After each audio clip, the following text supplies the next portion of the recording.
How to manage your money like the wealthy. So, I'm going to give you some statistics here.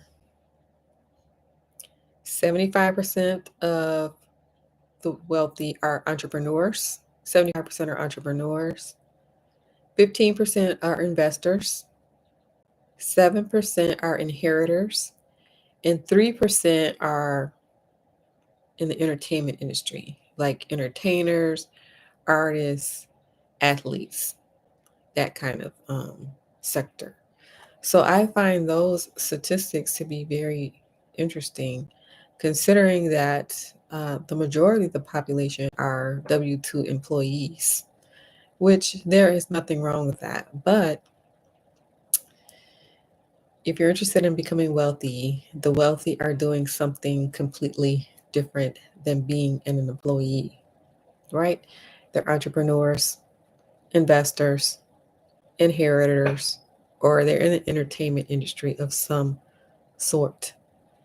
They also own different things versus what an employee would own. So, entrepreneurs own businesses, investors own assets, inheritors own trusts, and then the people in the entertainment industry, they own skills. So, when it comes to business, you see how important business is. Like, business is it's one of the keys to wealth is owning a business. So, when it comes to owning a business, the first step is you have to decide what business. And that is usually the hardest step, especially if you didn't grow up in a family with a business. So, business is all around you, but usually you can't see things until you're ready. When you are ready, the teacher will appear. Have you ever heard that? So, when it comes to business, it's a good idea to get some kind of mentor of some sort. Start out with low startup, something with low startup costs, and realize that those startup costs, you can deduct them off of your taxes. So when it comes to assets, some examples of assets would be real estate, as you are aware. Getting into the stock market is very important. Commodities, Bitcoin. All right. So investing as much of your income as possible. So you can start out small and then gradually increase it. So a gradual increase is a good idea. So instead of just staying the same, like say you're going to do 10%, instead of staying at 10%, gradually move up. And you can determine how you want to do that, but 10%, 11, 12, 13. And so investing 25% of your income is a great idea. And if you can do more, the better. Some people are investing huge amounts of money, right? But whatever you feel comfortable with, as long as you have that gradual increase, it's a great idea. And doing something higher than 10% is a great idea. Somewhere around 25% or higher into stocks, commodities, Bitcoin, real estate. So when it comes to commodities, gold is an example of that. And gold is an inflation hedge. So gold, you can invest in gold by either buying the physical gold coins Some people prefer to do that for safety reasons. If they if they're concerned about something happening with the dollar. So physical gold coins or a gold ETF. All right. So when it comes to the stock market, getting index funds is a good idea. Index funds is going to give you anywhere from 8 to 10%. Single stocks are a good idea, even though you probably hear the contrary to that. When you hear other people talk, you usually hear contrary to that. But single stocks are also a good idea, in addition to the index fund. And then you can find stocks that are going to give you way higher than 10%. All right, so you got your index funds, you got your single stocks, you got your IRA, you have your 401k. So making sure that you are in the stock market in some form or fashion, right?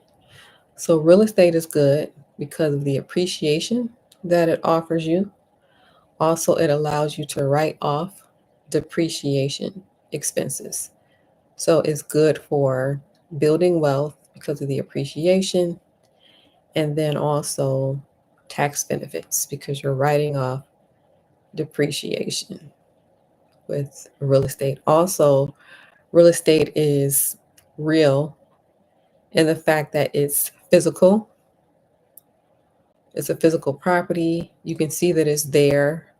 If something were to happen to it, like a flood or a fire, you would have insurance that would cover that and reimburse you for the cost of the house.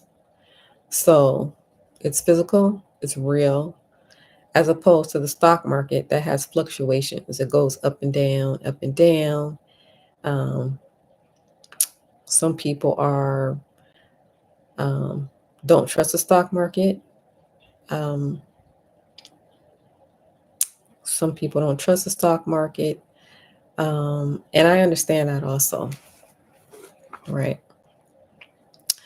Some people do not trust the stock market um, because of the things that can happen with the stock market. So it has the fluctuations going up and down, up and down. Um, you hear stories of some people losing money. And then, let's see, let's think of things that could happen. So we're going into AI, right? And you know about the satellites, right?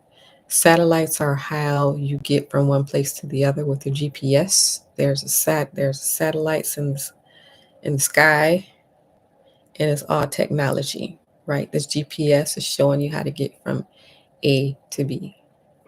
So what if a satellite comes and blows up your um, stock market account, or something happens with the cybersecurity issues, things like that. So I understand why some people don't trust the stock market. However, if you're not in it, you are missing out on your opportunity to build wealth. It is one of the greatest wealth generators there is, and should have been in it 30 years ago, 40 years ago. But that is the reason why people don't just depend on one thing. So they don't just depend on stocks. You got your stocks over here. You have your real estate over here. The real estate is real. You can see it. You see that it's there, it's still there. Nothing happened to it. And you have your business. All right. So when it comes to the 3%, we have the athletes, entertainers, and the artists. So if you're interested in this area, which is a very interesting area, I might say, it's important to develop your skills. So develop your skills. All right. So 3 to 6 months, an emergency fund is important. And then doing what the wealthy do. What do the wealthy do? The wealthy either have some kind of business, the wealthy buy assets. So they're buying real estate, they're in the stock market, they're buying Bitcoin, they're buying gold. So they have a business, or they're buying assets, or they have a trust, or they have skills. They are funny. Comedy is a form of medicine. It's just a different kind of medicine. Or they're athletes. Or they're artists. They can sing. Right? So I find that segment of the population very interesting. Doing things that are fun. All right. So how the wealthy manage their money. They're doing things totally different from what the W-2 employee is doing. W-2 employee is getting up every morning, driving to work, punching a clock, working, driving home, and getting up the next day and doing the same thing all over again. The wealthy are running a business, or they have real estate, stocks, Bitcoin, gold, trusts, or some form of skill. All right. So we got two different people here. So it's your choice. Do you want to cross over here, or are you content being here? Some people are content being here, and there's nothing wrong with that. Different strokes for different folks. All right, so do me a favor. If you like the channel, I need for you to hit that like button. If you are not a subscriber, I need for you to do me a favor, hit that subscribe button and notification bell next to it so that you will not miss an episode. If you made it this far in the video, type in the word real estate. Thank you for watching, everyone. Thank you for your support. I appreciate you. On your way out, hit that like button, and I will see you in the next video.